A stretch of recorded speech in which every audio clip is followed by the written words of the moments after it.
मुर्दाबाद मुर्दाबाद उदयपुर पुलिस मुर्दाबाद मुर्दाबाद मुर्दाबाद तारी नहीं तो हूँ छे અહીંયા ઉકંબા છે બંગડિયા દે લો પપ્પા ગાયબ છે મેડમ મારા પપ્પા ગાયબ છે। નમસ્કાર મિત્રો લોકતંત્રનો તમાશો જોતી પોલીસ અને લોકતંત્ર સાથે ચેડા કરતા નેતાઓ। રાજ્યના પોલીસ કર્મચારીઓ, છોટાઉદેપુરના પોલીસ કર્મચારીઓ નાયબ મુખ્યમંત્રી હર્ષ સંઘવીનું પણ નથી ગણકારતા, તેને પણ ગંભીરતાથી નથી લેતા, રાજ્યના ડીજીપીનો પણ ડર નથી। અમિત ચાવડાએ જે મુલાકાત કરી, મનસુખ વસાવાએ જે પત્ર લખ્યો, એ બધું પાણીમાં ગયું છે। અપહરણ થવું, અપહરણ કરવું હવે સામાન્ય બનતું જઈ રહ્યું છે। વિસ્તારથી વાત કરું તો સામ દામ દંડ ભેદ ચૂંટણીમાં આપણે જોતા હોઈએ છીએ, પરંતુ ચૂંટણી થઈ, પરિણામ આવી ગયું અને ત્યારબાદ પ્રમુખ ઉપપ્રમુખ નક્કી કરવાનું હોય, આ સમયે પોલીસની હાજરીમાં ઉમેદવારોને કોઈ ઉપાડી જાય, અપહરણ કરી લે તો આપણે શું માનવાનું? શું આ લોકતંત્રનો મજાક નથી? શું પોલીસ તમાશો જોઈ રહી હતી?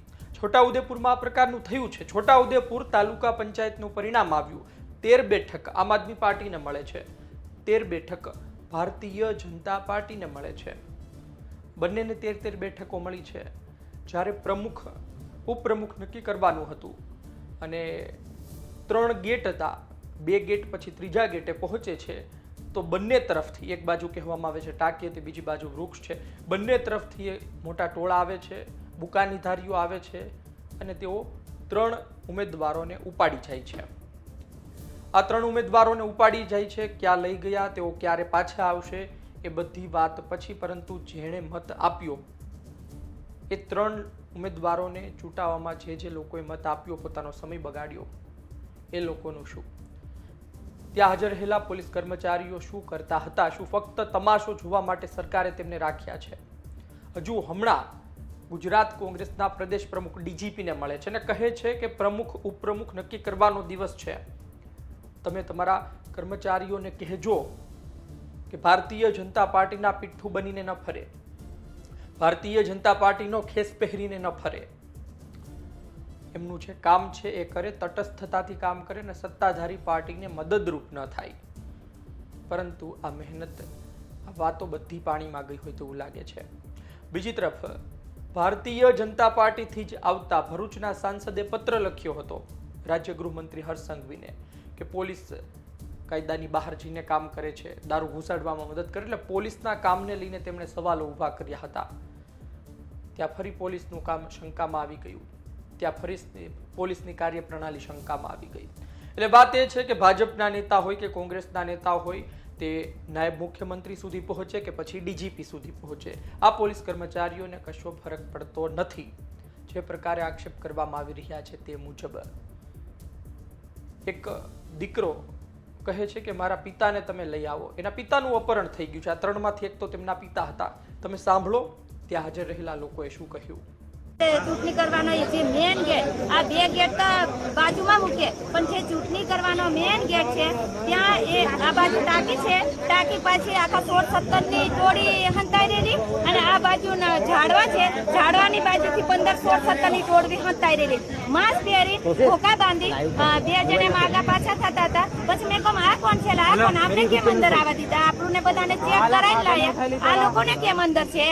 ત્યાં પોલીસ હતા, ત્યાં ઉભા હતા, એનો એ પોલીસનો મેં વિડીયો ઉતારેલો અને ટાંકીની બાજુમાં પાછળ એમ ઉભા હતા, મેં કીધું કે પોલીસ અમારા 3 સભ્યોને જેવા આ બાજુથી 10-15 ની ટોળી આવી, આ બાજુથી આવ્યા, એટલે અમે ત્યાં ઉભા હતા, કોણ પણ કશું કીધું નહીં। અમારા 3 ઉમેદવાર છે, દેવલાભાઈ, રમેશભાઈ, બાવલાભાઈ, એ 3 ઉમેદવારોને પકડ્યા, જેવા આવ્યા ને તેવા નાક પર માર્યું, કાન પર માર્યું, લઈ ગયા, નીચે પડી ગયા।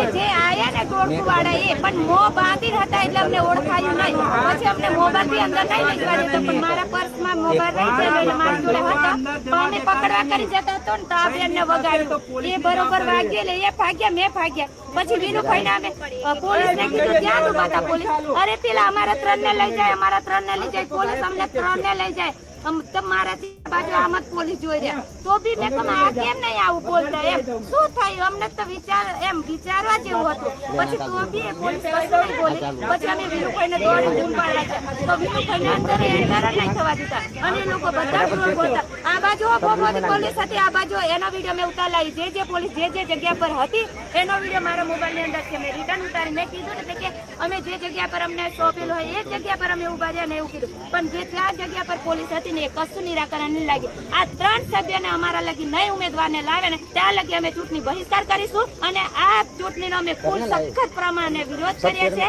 અને આ ચૂંટણી રદ થવા જોઈએ એવી અમારી માંગ છે. અને એમાં આ ભાજપ સરકાર આગળ થાય છે એવું લાગે. એના 2-3 એ ભાજપ સરકારના 3 જણા અંદરથી આયા છે, તો એમને મેં પૂછ્યું ભાજપની ગાડીઓ અંદર કઈ રીતે ગઈ હતી? અમારી ગાડીઓ કેમ અહીંયા ખાલી કરાવી?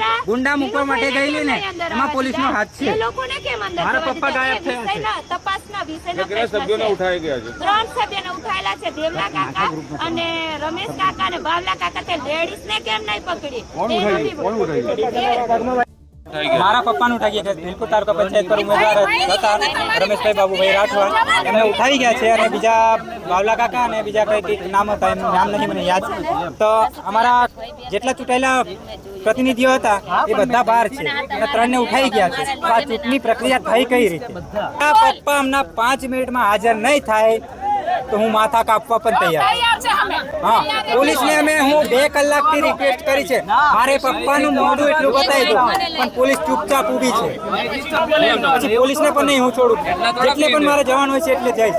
આજે આ ચૂંટણી પ્રક્રિયા થઈ રહી હતી છોટાઉદેપુરમાં તાલુકા પ્રમુખ ઉપપ્રમુખની, ત્યારે એમ કહેવા માંગે છે આજે અહીંયા જે ચૂંટણી પ્રક્રિયાની અંદર આજે છોટાઉદેપુરના જે આમ આદમી પાર્ટીના કાર્યકરો અને તેમના ઉમેદવારો અને સભ્યો અંદર ચૂંટણી પ્રક્રિયાની અંદર જઈ રહ્યા હતા, ત્યારે 3 ગેટ પાસ કરવાના હતા, ત્યારે ભારતીય જનતા પાર્ટીના નેતાઓ અને એમની ગાડીઓ અને કાફલા અંદર લઈ જઈને માણસો છોડી દીધા, અને અમારા માણસોને અંદર પ્રવેશ કરવા માટે ચેક કરી લઈ ગયા, અને છેલ્લા ગેટમાં લઈ જાય અને આરોપીને પકડી લઈ જાય. એવી રીતે 15 થી 20 જણાનું ટોળકું એ અંદર છુપાઈ રાખ્યું હતું પોલીસે, અને છુપાઈ રાખ્યું હતું, અને એમને પકડીને પોલીસ સામે લઈ ગયા, ઘસેડી મહિલાઓને હાથ ખેંચીને લઈ ગયા, મહિલાનો પગ ખેંચીને લઈ ગયા, એમના પગમાં વાગ્યું અને સાડી ખેંચીને લઈ ગયા. પોલીસ એક પણ જવાબ બોલવા તૈયાર નથી. આ કઈ લોકશાહી છે? આજે ચૂંટણીમાં આવી રીતે થતી હશે દેશની અંદર? આજે દેશની અંદર લોકશાહીનો વિનાશ કરી રહી છે. તો આપે સાંભળ્યું શું કહેવામાં આવ્યું છે. તંદુરસ્ત લોકશાહી માટે આ ક્યારેય પણ સ્વીકાર્ય ન હોય. રાજકારણમાં પણ એક ખેલદિલી હોવી જોઈએ. પરિણામ આવી ચૂક્યું છે, હવે પરિણામ આવી ગયા પછી આ પ્રકારનું કરવાની શું જરૂર હતી? જે કરવું હતું, મહેનત કરવી હતી, લોકોના કામો કરવાતા, લોકોને વિશ્વાસમાં લેવાતા, એ તો મતદાન પહેલા કરી લેવું જોઈએ, પરંતુ નહીં. આ બધું થાય છે. વાત એ છે કે આમ છતાં પણ ગુજરાત કોંગ્રેસ હોય કે પછી આમ આદમી પાર્ટી હોય, એ પ્રકારના વિરોધ સાથે તેઓ મેદાને નથી ઉતરી શકતા. એ પ્રકારનો ગુજરાતમાં માહોલ નથી બનતો.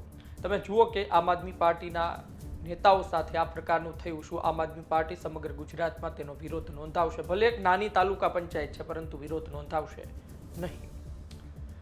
ત્યાં હાજર રહેલા લોકોએ ખૂબ વિરોધ કર્યો, ખૂબ નારેબાજી કરી, પોલીસ સામે બોલ્યા, પોલીસને રોકડું પરખાવ્યું, અને ભારતીય જનતા પાર્ટીના જે ચૂંટાઈને આવ્યા તેમને પણ વોટ ચોર કહ્યા. પરંતુ તેનાથી શું થવાનું છે? તેઓ પરિણામ લાવી ચૂક્યા છે અને તેમના પ્રમુખ બેસાડી દીધા છે. અર્થ એ છે કે આ પ્રકારનું ક્યારેય પણ ન ચલાવી લેવાય. આપણે ત્યાં લોકો એટલા ડરમાં હોય છે, નેતાઓ એટલા ડરમાં હોય છે કે જીત બાદ ઉમેદવારોને કોઈ રિસોર્ટમાં મૂકી આવે, કોઈ અન્ય જગ્યાએ હોટલમાં શિફ્ટ કરી દે, કારણ કે તેઓ પાર્ટી છોડીને જતા ન રહે. તમે જુઓ કે આમાં 2 શક્યતા છે. જે પ્રકારે આક્ષેપ કરવામાં આવ્યા છે, આરોપ લગાડવામાં આવ્યા છે, પહેલી દ્રષ્ટિએ આપણે સાચા માનીએ તો તમાશો છે, લોકશાહીનો તમાશો છે. પોલીસ કર્મચારીઓ નિષ્ફળ ગયા છે અને નેતાઓ પોતાનો ખેલ પાડી જતા રહ્યા છે. અને બીજી તરફ ઘણી વખત તેવું પણ બને છે કે નેતાઓ પોતે જ ભારતીય જનતા પાર્ટી સાથે અંતિમ દિવસોમાં સાઠગાંઠ ધરાવી લે, વહેંચાઈ જાય, અને જો એમણે મત આપ્યા, પાર્ટી જોઈને મત આપ્યા, શું વિચારીને મત આપ્યા, બધું એ વિચારતા નથી અને જે તે પાર્ટી સાથે જોડાઈ જાય છે, કાં તો ક્રોસ વોટિંગ કરે છે અથવા તો ગુમ થઈ જાય છે. ખેર આ કેસમાં આપણે હું માનીએ તેવું નથી. જે પ્રકારે વાતો કરવામાં આવી છે, જે પ્રકારે વિરોધ કરવામાં આવ્યો છે, તે દર્શાવતું હશે. આપણને એવું લાગે છે કે ખરા અર્થમાં તેમનું અપહરણ થયું છે. અને અપહરણ કરવું એટલું સામાન્ય બની રહ્યું છે કારણ કે ફક્ત વાત પરિણામ પછીની નથી. જ્યારે ચૂંટણી ચાલતી હતી ત્યારે પણ બેઠકો બિનહરીફ કરવા માટે અપહરણ થયા છે.